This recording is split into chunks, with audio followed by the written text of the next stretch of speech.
అలాగే అంగన్వాడీ సెంటర్స్ లో ఏవైతే ఉన్నాయో పౌష్టికాహారం లోపం లేకుండా వారందరికీ కూడా ఇంత పూర్వం ఏవో రకరకాలుగా పెట్టి అంటే గురిగోరు ముద్దలు, ఫుడ్ బాస్కెట్స్ ఇవన్నీ ఇస్తుంటే అవన్నీ కలిపి వాళ్ళ గొప్పల కోసం వైఎస్ఆర్ బేబీ కిట్ అని, వైఎస్ఆర్ పథకం అని ఏవేవో పేర్లు మార్చుకున్నారు అధ్యక్ష గొప్పల కోసం.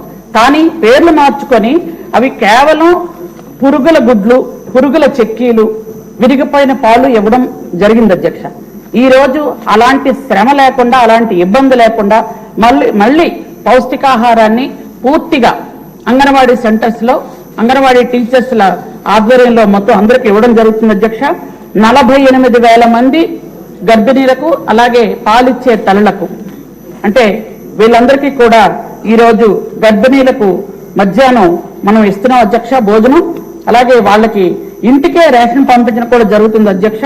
అది విపులంగా చెప్పమన్నారు కాబట్టి శిరీష గారు దానికి బియ్యం 3 కేజీలు, అలాగే పప్పు 1 కేజీ, నూనె 1/2 కేజీ, పాలు 1/2 లీటర్, గుడ్లు 25 ఇవ్వడం జరుగుతుంది అధ్యక్ష. అలాగే 1,33,000 మంది 0 నుంచి అంటే 3 నెలల నుంచి పిల్లలకి వాళ్ళకు కూడా చిన్నపిల్లలకి బాలామృతం క్రింద 2.5 కేజీలు బాలామృతం, అలాగే 30 గుడ్లు, 5 లీటర్ల పాలు కూడా ఇవ్వడం జరుగుతుంది అధ్యక్ష.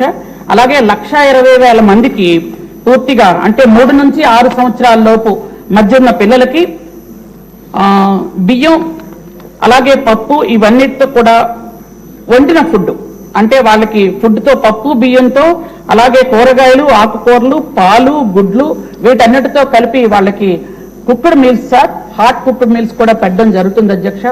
ఈ రోజు ఎవరైనా చెప్పొచ్చు గుడ్లలో కానీ చెక్కీల్లో కానీ ఏమైనా నాణ్యత లేకపోతే తెలియజేయాల్సిందిగా నేను కోరుతున్నాను అధ్యక్ష. ఎందుకంటే అంత చక్కటి ఫుడ్ ఈరోజు ఇస్తున్నాం అధ్యక్ష. అలాగే ఫుడ్ గురించి మాట్లాడారు. తర్వాత మిగిలిన గౌరవనీయ సభ్యులు రద్దయిపోయిన పథకాల గురించి చెప్పారు అధ్యక్ష. అది నిజమే. 18 పథకాలను రద్దు చేశారు అధ్యక్ష.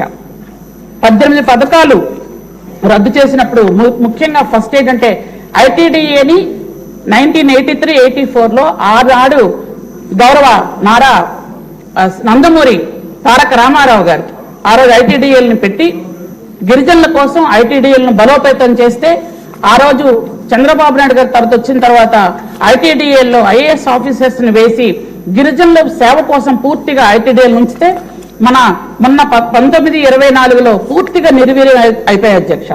ఒక్క ఐటీడీ ఆఫీస్ కూడా ఓపెన్ అయిన పాపాను పోలేదు, ఒక గిరిజనకు కూడా సేవ చేసిన పాపాను పోలేదు అధ్యక్ష. ఆ విధంగా జరిగినప్పుడు ఎన్టీఆర్ విద్యోన్నతి పథకం రద్దు చేశారు అధ్యక్ష. అంబేద్కర్ ఓవర్సీస్ విద్య పథకం